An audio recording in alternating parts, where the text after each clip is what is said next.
say a few words about the falling out on the one hand of the Saudi Arabia and the UAE on the one hand and Qatar on the other? Are you moving toward a resolution of that situation? It's not a falling out. It's just we don't want to have anything to do with them. The Qataris, since the mid-90s, have been sponsoring radicals. They have been inciting people. They have become a base for the leadership for the Muslim Brotherhood, and the Muslim Brotherhood, you have to keep in mind, is what begot us Takfir and Hijrah, which begot us Al-Qaeda, which begot us Al-Nusra. The Qataris allow their senior religious clerics to go on television and justify suicide bombings. That's not acceptable. The Qataris harbor and shelter terrorists. That's not acceptable.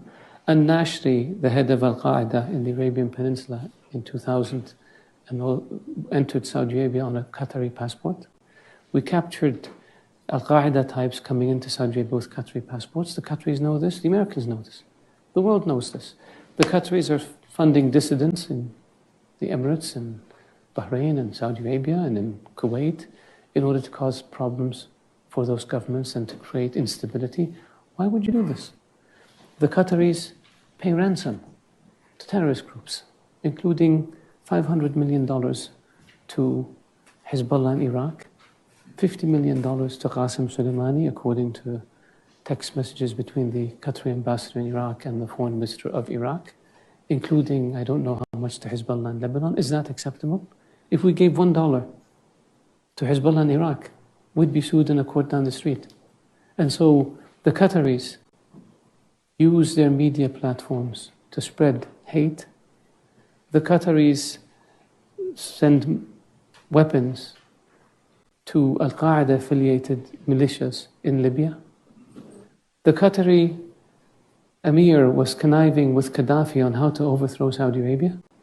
The Qataris connected Gaddafi with a Saudi dissident in London who they fund, who connected the Libyans with a group in Mecca with the objective of assassinating the then Crown Prince, later King of Saudi Arabia. Is this acceptable?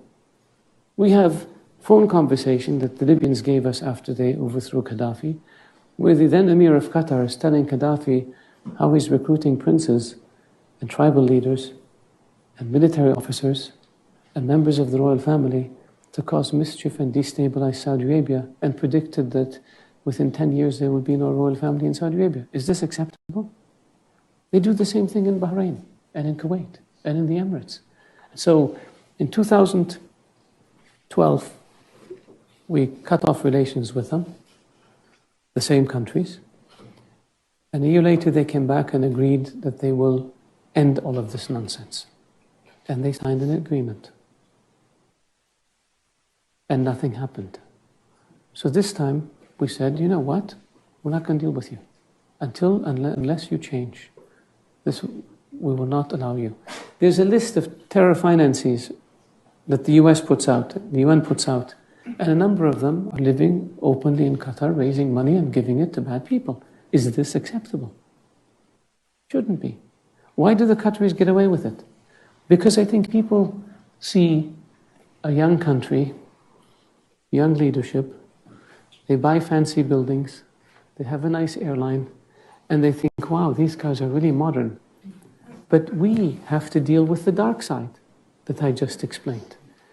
And so that's why we said, unless you change, we're not going to deal with you. Now, what happened since we took this action? They signed an MOU with the US on terror financing that they had refused to sign before. They changed their laws to allow the introduction of evidence provided by a foreign government. They reduced their support for Hamas, which opened the door for reconciliation among the Palestinians. All of these are good things. Now we're waiting for them to continue to implement all the things that they promised to implement.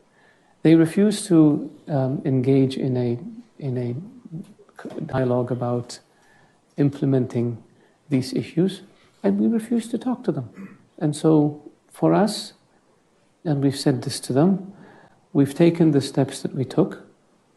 No dealing with Qatar. You can't overfly airspace. You can't import things from our market. We will not. The military cooperation is still ongoing because that's a GCC issue, and with the US, so we do that. But the other stuff is all frozen until they change. And I hope they change. And if they don't change, we're patient people. We'll wait for 10, 15, 20 years, 50 years. How long did it take you with Castro in Cuba? We can do the same with Qatar. We'll have no issue. It would be nice of them if they acknowledge that they have a problem, and then they can fix the problem. And the problem with the Qataris is they're still in denial. And we need to move them from denial to introspection so they can fix the problem. We have no hostility towards Qatar. We just vehemently oppose their behavior, which is very dangerous to us and has endangered our citizens and has endangered our security. And that's why we took the steps we took.